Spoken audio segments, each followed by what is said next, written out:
Good morning, everyone, and thank you for joining us this morning. We're really excited for this morning's presentation from the Office of Vocational Rehabilitation. My name is Patty Urena, and I'm the Assistant Director of Education and Outreach for Achieve It Family Trust. And at this point, I'd like to turn it over to my colleague in Erie, Catherine Ream. Hi, good morning, everyone, and thank you so much for being with us today for this webinar. I really would like to, first of all, thank Patty Urena. Patty took the lead with taking registrations and getting everybody registered and getting everything set up on Zoom there in our office in Pittsburgh. So Patty, thank you so much. I know that was a big undertaking. Of course, I also want to thank Jill Starr and Jennifer Divins from the Office of Vocational Rehabilitation. They're going to give us a nice overview of general OVR services and then transitioning services if you've got a son or daughter in high school. They're going to talk a little bit about everything regarding OVR. So I'm going to turn it over to them.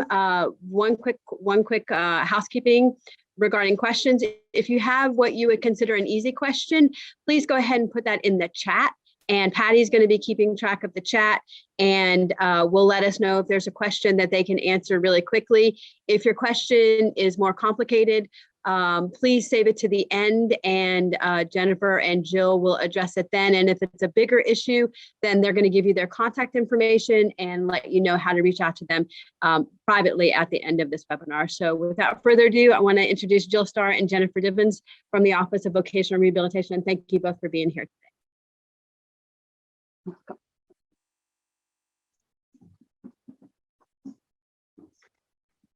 Good morning, everybody. Thank you for joining us. My name is Jennifer Divins. I am not Jill Starr. I just kind of stole her login. So I am the business services representative at OVR. And what we're going to do today is we're going to talk about our services. The focus is going to be on our Priets services, but we are going to talk about our individual services and services for adults also. So let's go ahead and get started. And why is my slide not changing? Technical difficulties already, not a good sign.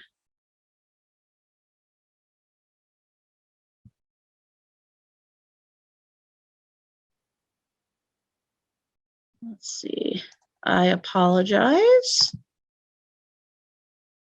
There we go. So OVR's mission is to serve Pennsylvanians with disabilities to secure and maintain employment and independence. We work with both students and adults, and we can work with adults, up to the age, as long as there is employment. We help individuals not only gain employment, but also maintain the job that they have. If their disability is a barrier, then we provide services to help address that barrier and either help them secure employment or keep the job that they have. So we're going to do an overview today of our pre-employment transition services. And the acronym that we use is Priets. So that's probably what I'm going to slip back into when we start talking about it. So when you hear Priets, I'm talking about the pre-employment transition services. So our categories of our services. Our Priets services, we start with students between ages of 14 to 21 in high school. We help students with a disability learn a bit more about what it is that they want to do. What do they want to do after high school? What kind of work are they interested in? What does it mean to hold down a job? What are some of this both soft skills and hard skills that you need to keep a job? Career exploration, what type of work is it that you want to do? In what type of work it is that you don't want to do? Our Priet services are generalized and they're provided by our early reach coordinator, which right now is Bridget Rizzardi. Bridget Rizzardi, and we are in the process of hiring 2 more early reach coordinators. But we do offer our services to for when an individual can start working with a counselor individually. We normally start that when they are within 2 years of graduating high school. So normally around their junior year is when they'll get referred for individual services. And again, we serve adults up to any age. And the services at that point, once they have an open case, is individualized. Everybody's needs are unique. Somebody can have the same diagnosis as somebody else, but the services that they're going to require, can be very different from somebody else with the same diagnosis.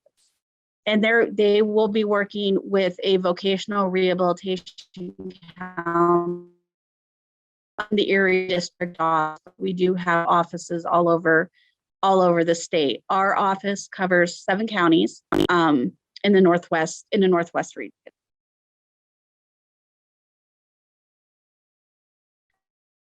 Some of the services that are provided through Priets, and we're going to get into these in a little bit more detail.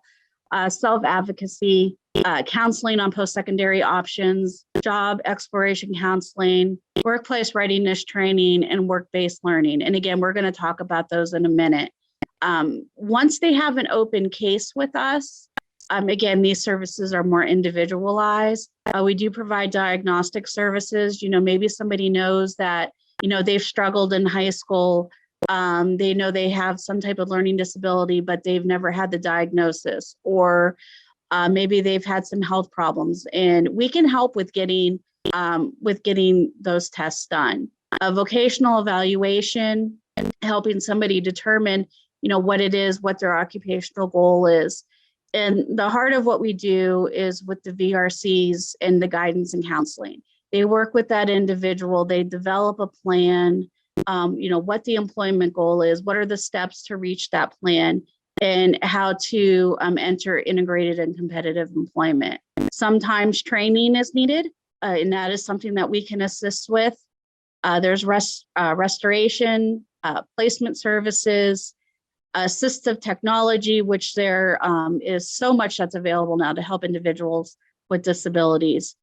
We have supported employment services and then employer services also. And if anybody has any questions about these services, again, it's not really the focus of what we're talking about today, but we can definitely answer questions and get into that a little bit more if we need to. Okay, so what is Priets? There's 5 required services that are involved with Priets. So again, Priets is pre-employment transition services, helps students with disabilities learn about themselves, understand work requirements, practice work skills, choose a career, and explore training options.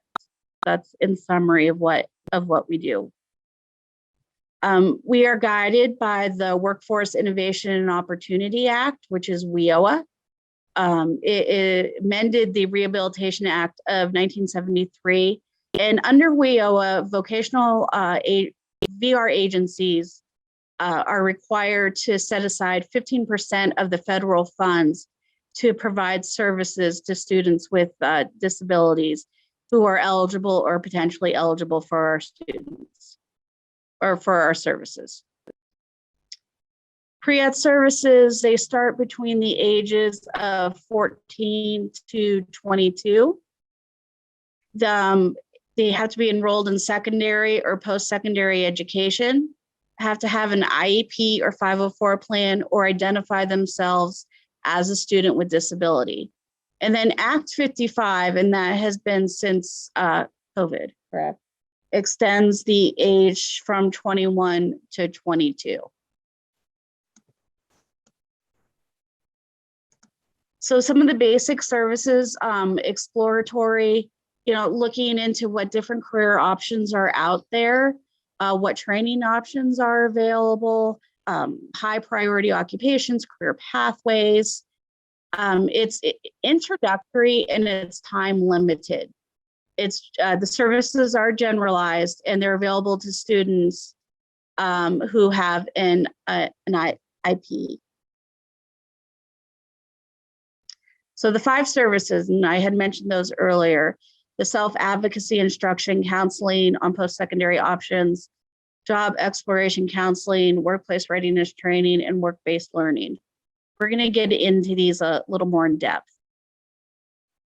So self-advocacy is working with the students to help them to be able to talk about their disability, to communicate what their needs are, whether it's in school, whether it's on the job, and you basically teaching them to advocate for themselves, to have an active role in their plan, especially with their IPE or whatever their employment goal is, or in the workplace, teaching them to be able to advocate for themselves. Some of the topics that we talk about is disability awareness, how to disclose your disability, if you need to disclose your disability, relationships and boundaries, not only in the workplace, but, with your peers, decision-making, setting goals for yourself, self-care and wellness, self-advocacy, determining what types of accommodation or assistive technology you may need, and then playing an active role in their IEP.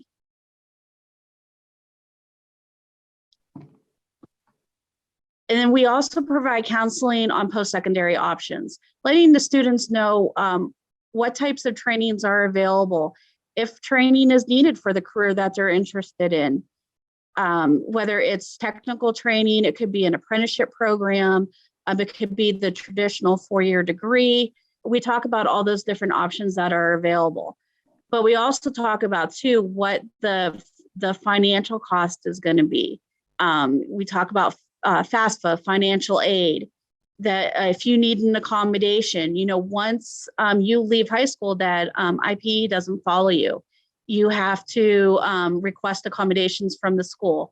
So we talk about how to do that.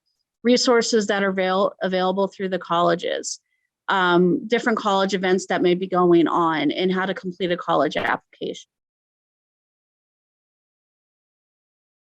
The job exploration counseling, this again focuses on different careers that are available. What are the high priority occupations in your area?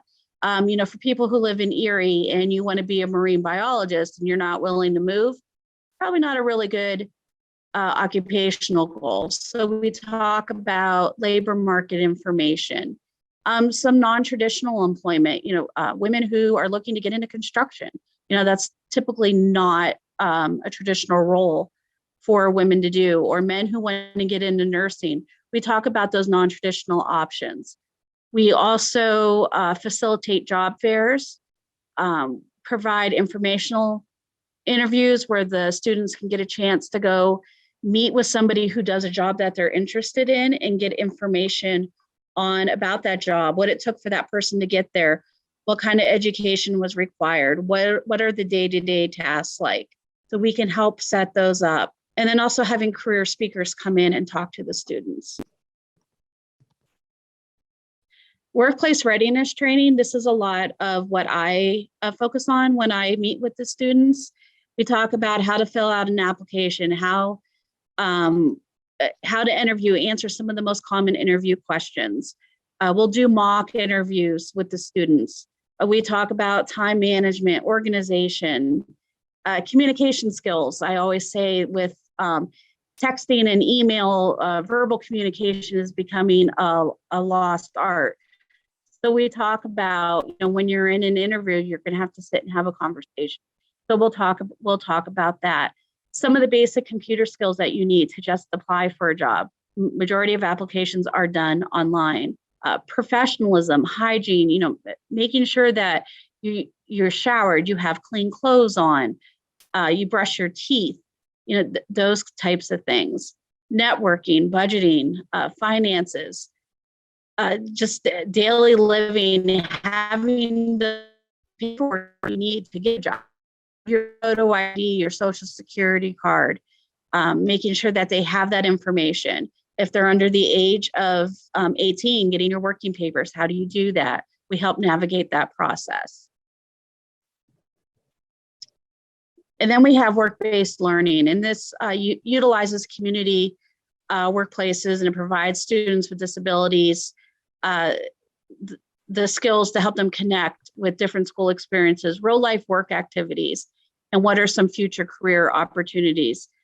Some of the examples are Project Search, and Jill, I'll actually let you talk about Project Search because you're more involved with that than I am.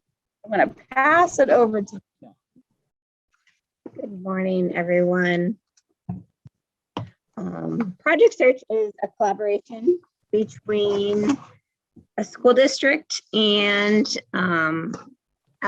usually a job coaching entity, an education entity. It can be for adults as well.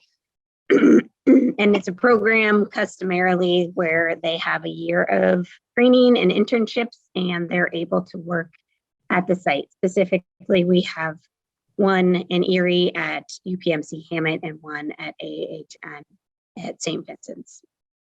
That's something that is a collaboration and it is licensed through Project Search, initially piloted in Cincinnati. We also have job shadowing opportunities, and that can be set up through our office. We can help with the school district. And one of our biggest services at this time is paid work experiences. That can be run through an employer, that can be in collaboration with a provider. There are multiple ways we can run that service.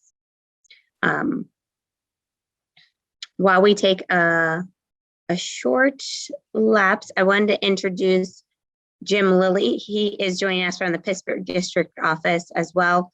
Any questions that you might have in regards to Pittsburgh and their services, he is here to assist us. Thanks, Jim, for doing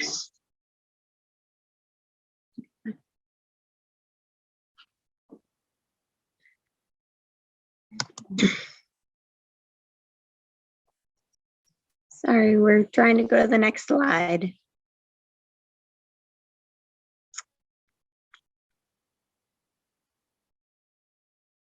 It's frozen.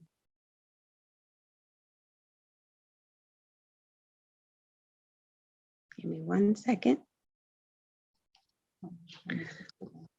Our next services are group services. So while that screen is loading, our group services are customarily either in a school district or within a community. Those services focus on a lot of the topics Jennifer talked about in regards to instruction and self-advocacy, independent living skills, job exploration counseling, and workplace readiness. So those services sometimes are held within a school district, sometimes within a community. A lot of times we will have a school district participate in that specifically for their students. We do have some other groups that run during the summer. Another group service is group travel training, and that's to assist individuals in a small group to understand and learn transportation within the community.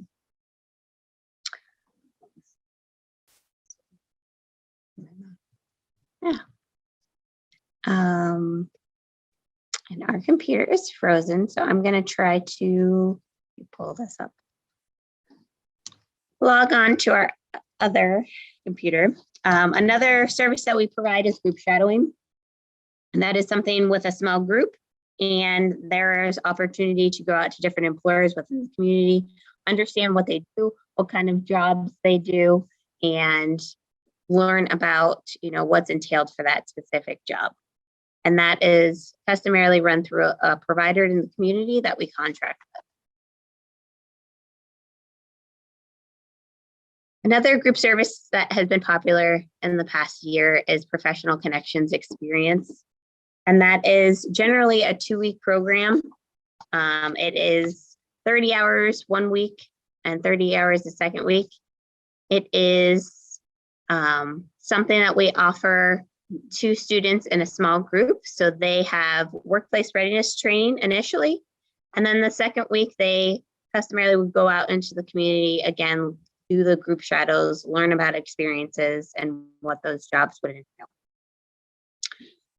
A smaller version of that is Professional Connections Foundation. And that is very similar. Instead of 30 hours, it's 15 hours per week. And the students in both of these programs get a stipend for completing that. So that is something that is an option for students as well.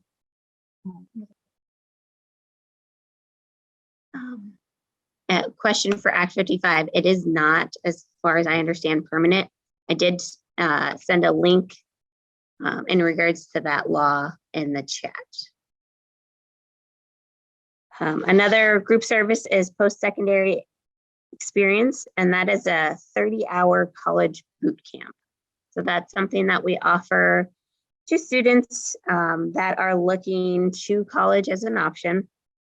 It gives students instruction in independent living, goal setting, self-advocacy, need for success during post-secondary education.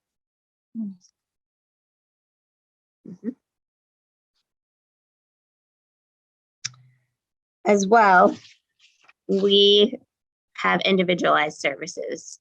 And again, these have a tendency in regards to pre-employment services to be generalized and exploratory.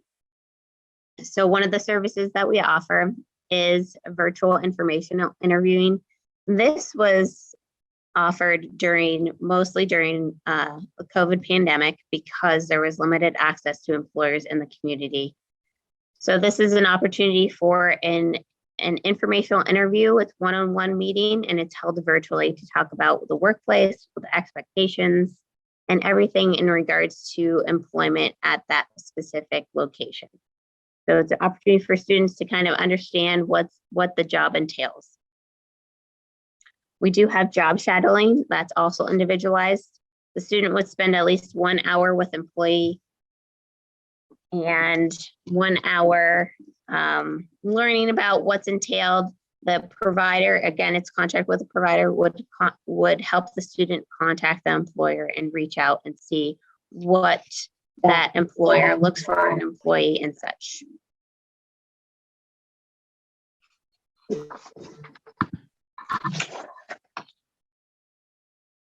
A huge service that's offered during the summer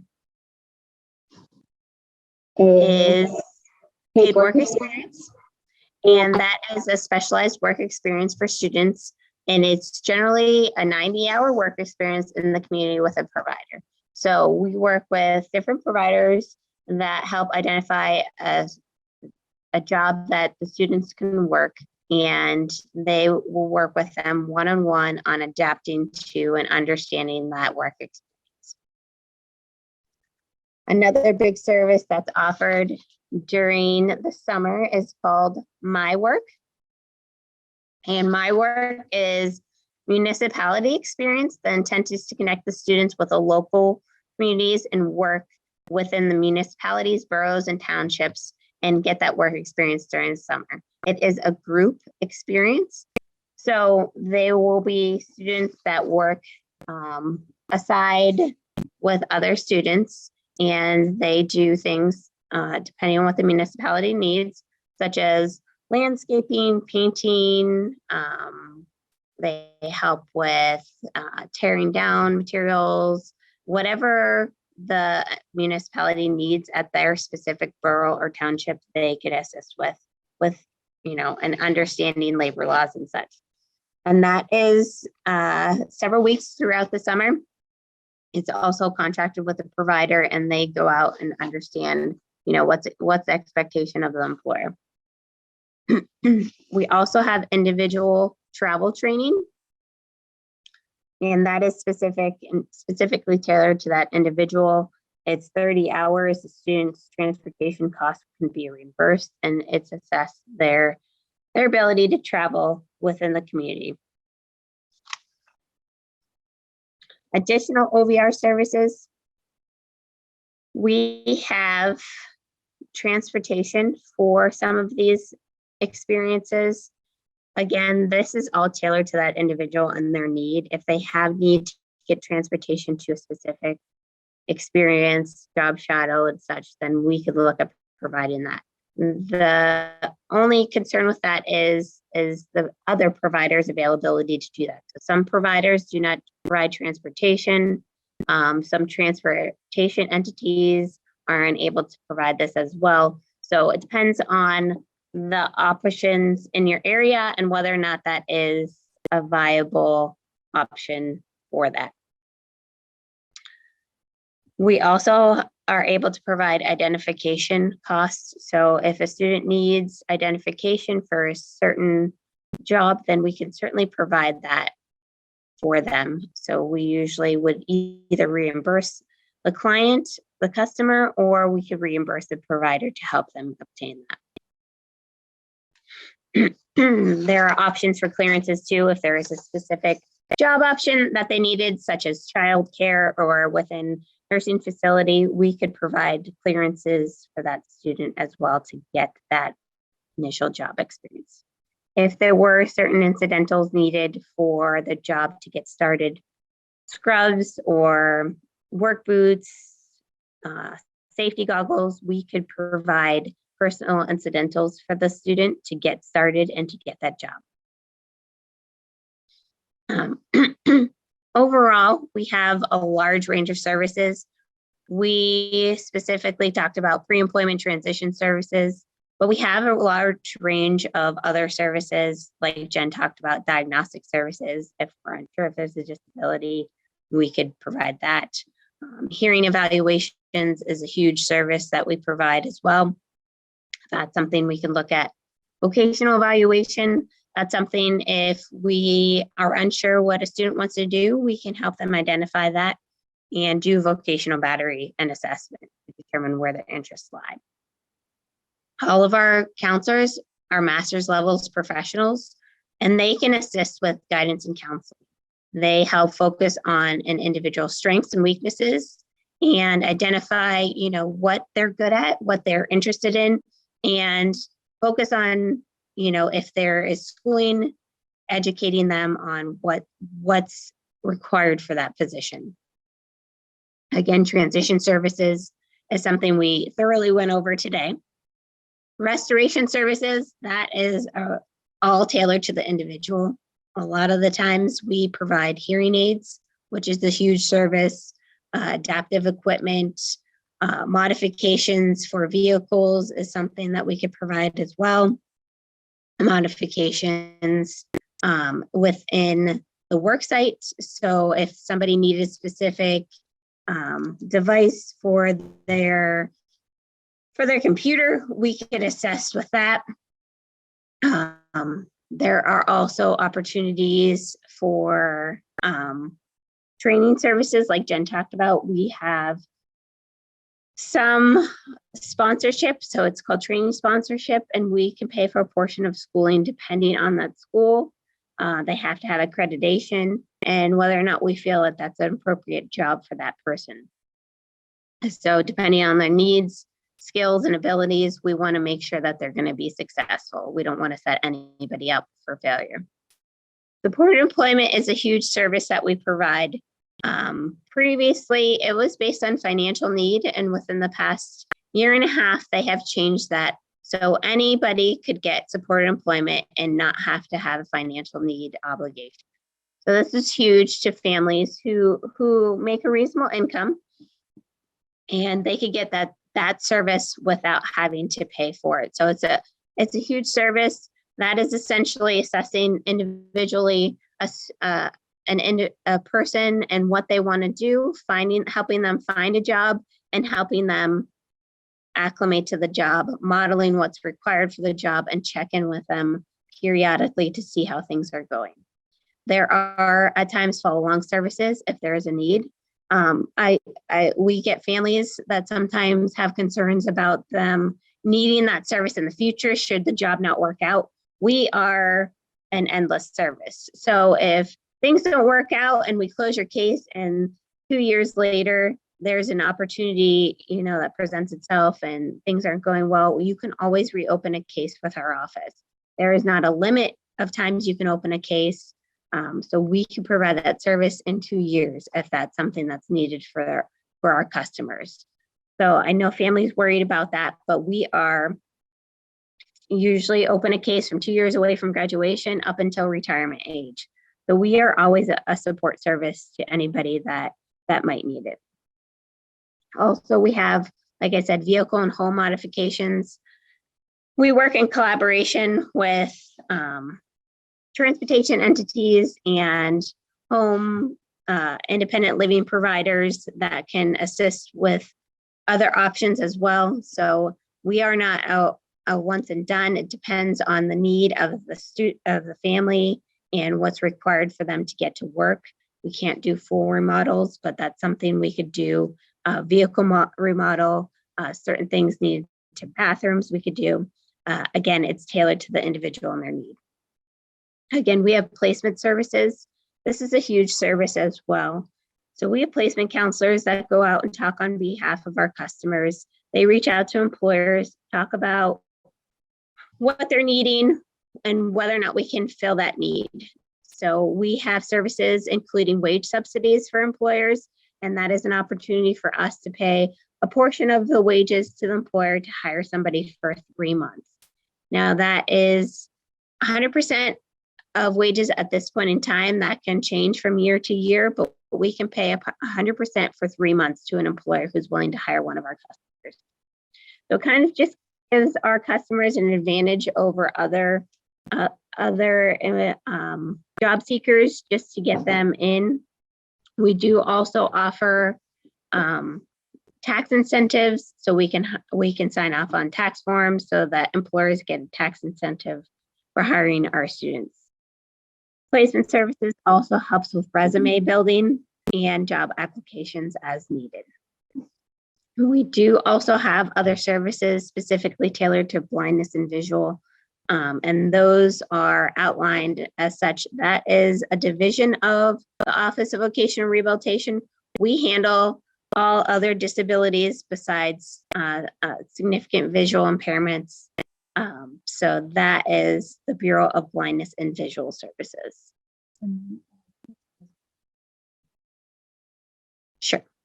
Let me go back and answer the questions about financial needs tests. So give me 1 second when I find that.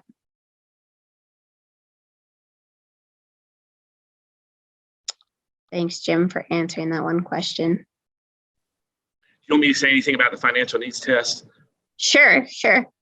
All right. So, hi, everybody. I'm not sure who all is on this call, if it's like a bunch of Achieva staff or what, but just a couple of things that I wanted to add for those who may not know. Achieva is an approved provider in our system for supported employment and for some of the Priets, the pre-employment transition services activities. Not everything, but some. So if there's other things that Achieva is interested in doing, we can certainly look at those, the provider agreements that go along with those things, or getting you guys signed up for that. A question specifically was asked about, can you clarify the financial needs test for services and clarify the current cost column for the various services? So the financial needs test, when we're talking pre-employment transition services, we do not utilize the financial needs test for those things. With the VR services, some of those things do have, we do have to use the financial needs test. As Jill mentioned, with supported employment, we no longer have to do that. Some of our other things like assistive technology, audiologic services, some of the other restorative services, home vehicle modifications, all those type things, we do employ a financial needs test. So basically the way that works, for those who may not be familiar with it, is we look at, based upon like the previous year's tax return, what is the adjusted gross income for that household? And then we look at how many people are living in that household that are dependent upon that income.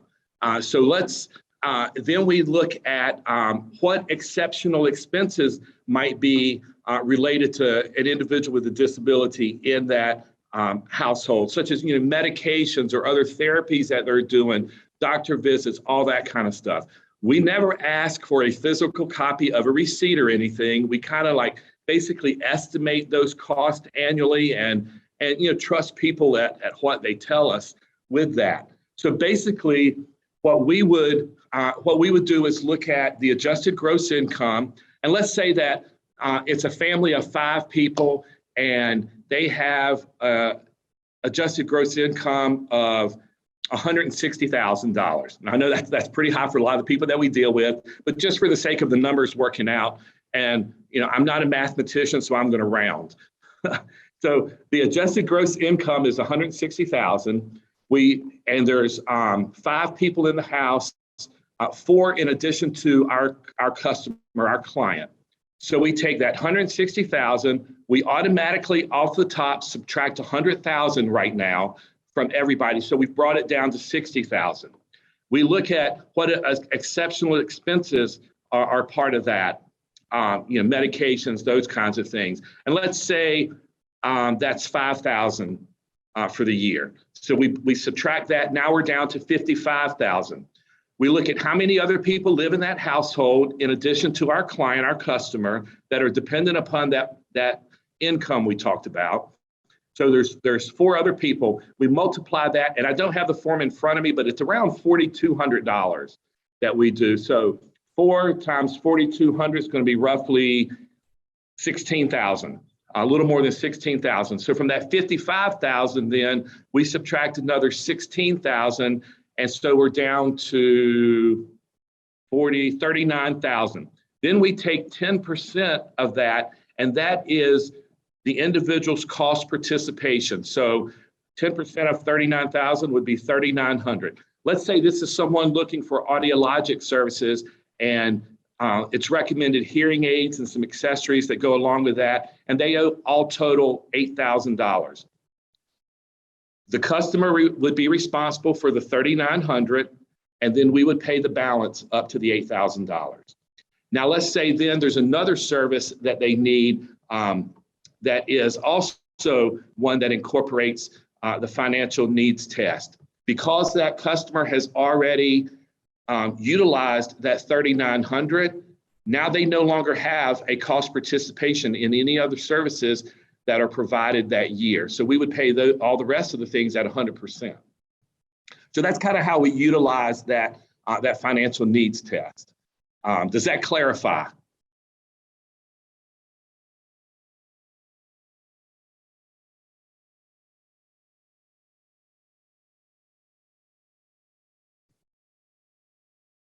I don't see anything in the chat. I did want to clarify, so thanks, Jim, for going over that. Is this available to non-waiver recipients? Yes. This is available to anybody, no matter if there's a waiver status. Did want to clarify too, in regards to our referral process. So you can call any of our district offices and refer yourself for services. So Erie District Office covers Erie, Warren, Crawford, Forest, Venango, Mercer, and Clarion. Jim, the Pittsburgh office, what, Allegheny County? We are only Allegheny County because of the size. Yeah. So you can call our office directly, and we can type that information in the chat in regards to the phone numbers, and just refer yourself. It doesn't have to come from anybody else. A family can just refer and say, I want to initiate services. And then from there, one of our counselors would reach out to you in regards to scheduling an appointment.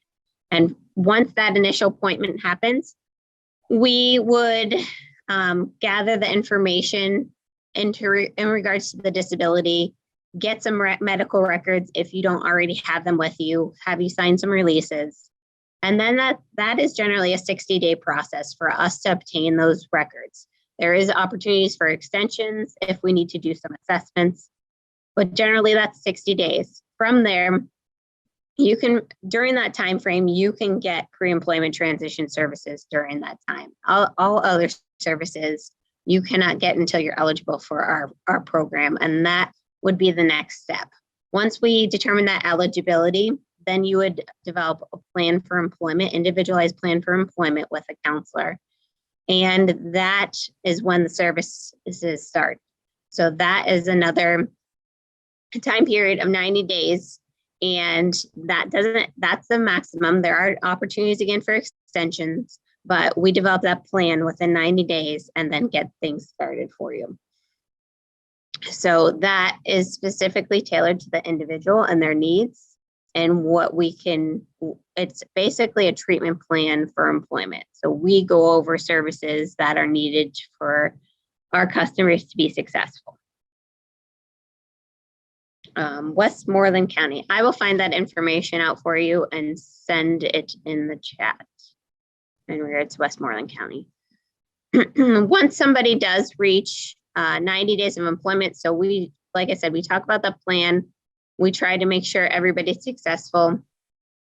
And once they reach that 90 days of employment, then we would look at closing somebody's case. Now we would reach out to them and make sure they're okay with that and make sure that they're successful and there's no concerns before we would close somebody's case. But generally speaking, we would close a case with 90 days of employment. If, again, that's needed, follow-along services are needed, we wouldn't close somebody's case. We would make sure that there is an opportunity as well for post-employment services. Should there be something in a month after your case is closed that you need to be successful, then we would look at doing that, reopening a case in an expedited way to get things moving. If it's over a year, 16 months, then we would look at reopening a case and looking at what we can provide moving forward. Hey, Thank Jill, you if for I could, Sure. if I could address one of the questions, Pam, you commented the IPE says there is an F&T for Priets. Help me with that, because I'm not seeing that there, because there is no F&T for Priets. And I was just looking over the IPE to make sure, and I do not see that on that form.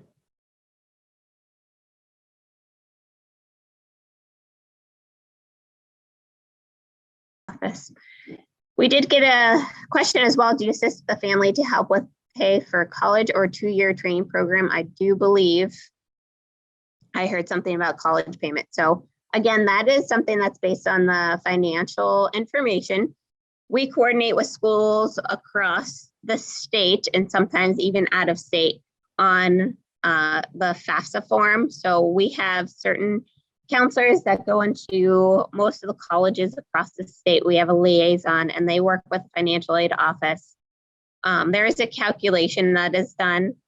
Generally speaking, it can be $5,000. It has increased this year per year. So it depends on that calculation. And yes, we can help with both college and 2-year programs. We can also help with accredited certificate programs. There is also a Hiram G. Andrews Center in Johnstown that has certificate programs that is all of our students who go there for specialized programming.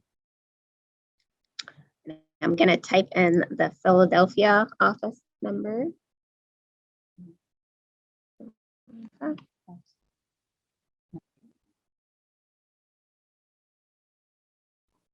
You're welcome. So there's a lot of opportunities that we have available. It's all, again, tailored to the individual and what, you know, they're looking forward to, where we can help, and what program that they're looking at.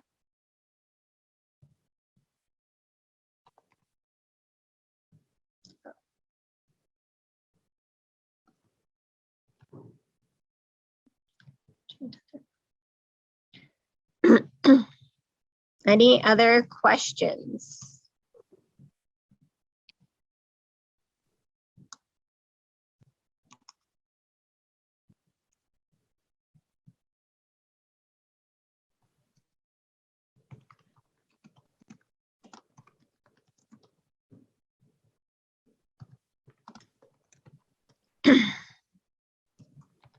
So we did have a question. And is there a limit to the amount of job training hours? So are you talking about the training on site with the employer? Generally speaking, there's not an amount of hours. We usually do 40 hours per week for 3 months. And the wage, there's no limit on a wage, if that's what you're speaking of.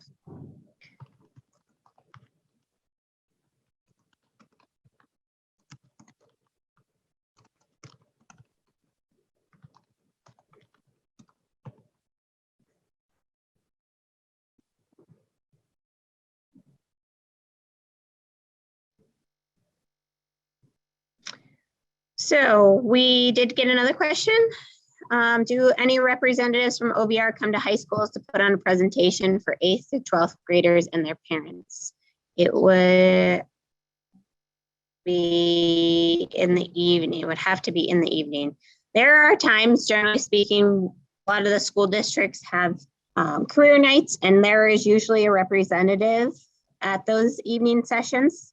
A lot of times we do have our early reach coordinators go out and talk in all the school districts about our services and what they entail. So those conversations are having a lot of times with the students.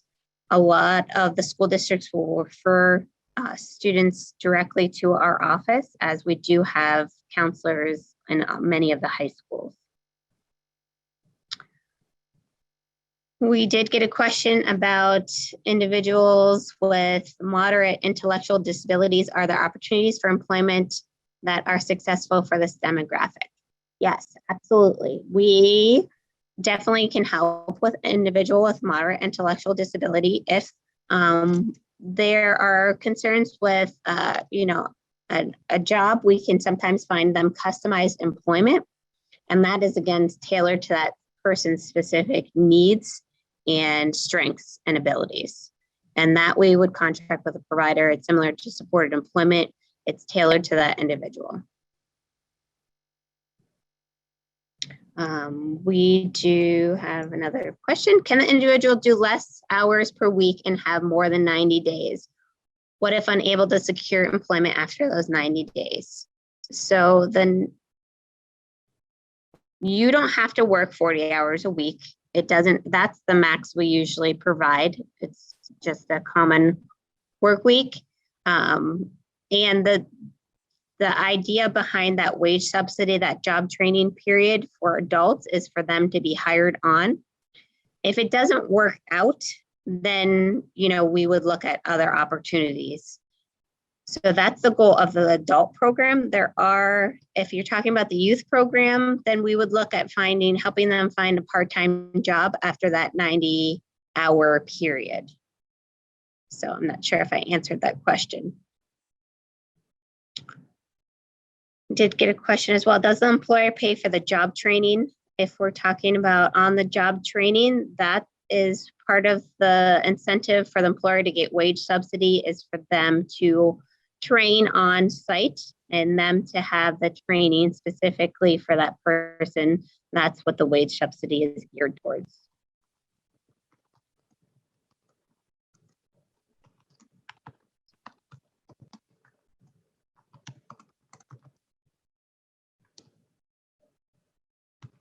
Any other questions that I'm missing? Hey, I just wanted to comment back to Deborah's comment about, does OVR come to school or do presentations for students and their parents, and it would have to be in the evening.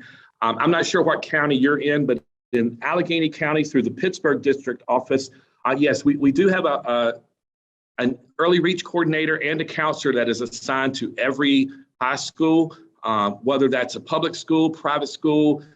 We have counselors that focus on homeschooled and cyber school students. So in addition, some of the schools will schedule parent nights in conjunction with us, and the ERC or the counselor will attend those, and they can assist giving information to the parents or helping them to apply. But then our early reach coordinators also periodically throughout the year, I think there's like 3 or 4 planned for this spring, where they, it's not necessarily focused on one specific high school, but it's like from 6 to 7 in the evening or 7 to 8 in the evening, and anyone can join in that. They send that information out to all of the high schools, but if in the school that your student attends, you've not heard about any of that happening, you can always call our district office, and we can let you know when those events, those parent nights, are taking place, either at a specific school or the ones that are in general that anybody from any school could be part of together.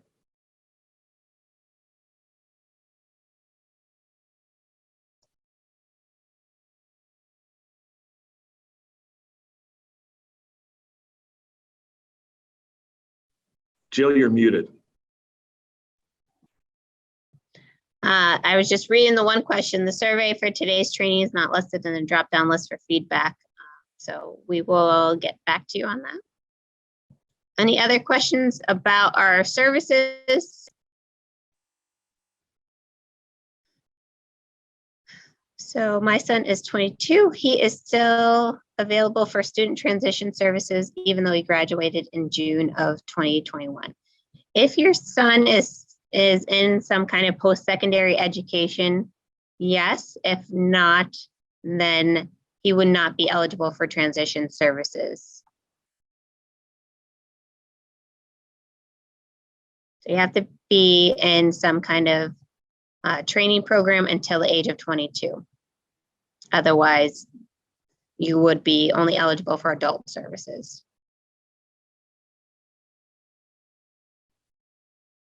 You're welcome.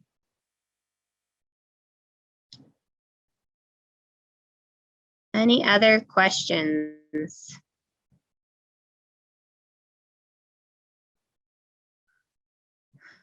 Do the roles of guidance counselor and early reach counselor overlap depending upon budget of the school district? So there are times where there, might be some overlap, but customarily, no, we provide different services. So guidance counselor will work with the individual early reach counselor, talks in general services, and kind of will coordinate if needed with the guidance counselor or transition coordinator at that school district on what services are needed to kind of get the student in the right direction. At what age do your services start? So our services start at age 14 with group services. Customarily, an individual case, they don't start until 2 years away from graduation. Thanks, Jim. The adult services are the voc rehab services, correct? That is correct. So how do we find out more information with what is available for adult services? So those adult services were listed in the last slide we presented and reviewed. So if you have questions, you can certainly reach out to us. Another question, do parents or teachers reach out to you with a referral? Absolutely. We do get referrals from parents and teachers. So they could just reach out to myself, our district office. The number will be in the slides for you to reach out. We'll also include the Pittsburgh district office and our main number.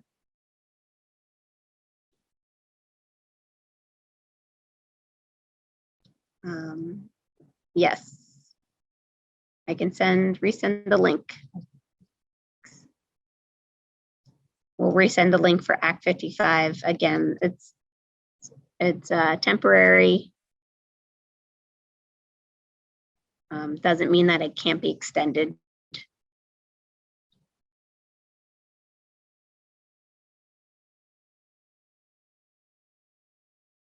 Lots of great questions.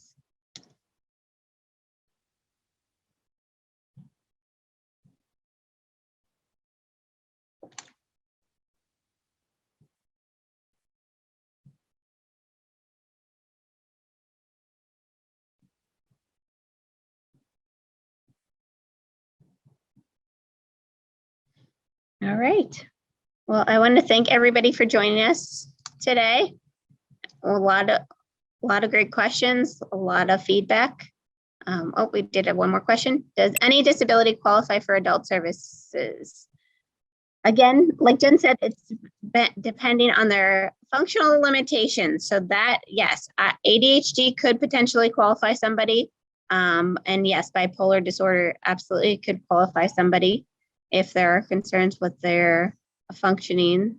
We are operating on a significantly disabled system as well as most significantly disabled criteria. So it's always, like Jen, it's always best to apply to determine eligibility for our services, and counselors can assess those.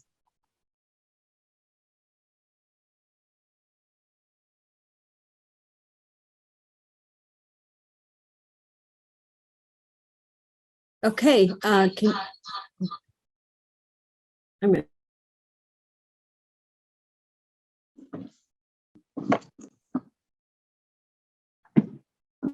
So I'd like to thank everybody for joining us today. Again, a big thank you to Jill and Jennifer for this great information from OVR. A big thank you to the Achieva Family Trust and Patty Arena for taking on the registrations and coordinating all of this.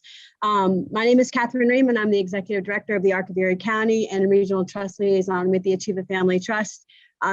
If you have a son or a daughter or a family member with a disability and they need advocacy services, please reach out to us. I will put my information in the chat. We have a disability advocate that can to schools and work with teachers collaboratively to make sure your son or daughter is getting the services that they need. But we also work with men, women, and children across their lifespan on any advocacy issue that may arise. So again, I'll put my information in the chat box, but please feel free to reach out to us. We're happy to help in any way that we can. Again, I really want to thank everyone for joining us today. I'm going to put my information in the chat, and we hope to see everyone soon. Patty, I'll turn it back over to you. Thank you, Catherine, and thanks to you and the Arc Erie County for coordinating this program and working with the representatives from OVR. This was a fantastic presentation. We had over 200 people registered to attend this and almost 130 online with us today. So I will be sending out those slides later this afternoon to those of you who attended. And I did put in the Q&A box or the chat box that this webinar will be recorded and will probably be on our website by the end of the week. Sometimes it just takes a couple days. So please visit our website at www.achievafamilytrust.org if you if you want to review this webinar at your convenience. I also wanted to make note that our website, you can also sign up for our newsletter, and our newsletter does offer a lot of valuable articles and information about Achieva Family Trust and about things that are happening in the communities that we all serve. So if you're interested, you can sign up through our website, and that's also where we promote programs like this. So again, like Catherine said, if you have any questions, please reach out to her or myself, and we'd be happy to help you in any way that we can. So thanks again to all of our presenters, and for all of you staying on for this webinar. Thanks, Catherine. All right, you guys have a great day. Take care, everyone. Bye-bye. Thanks.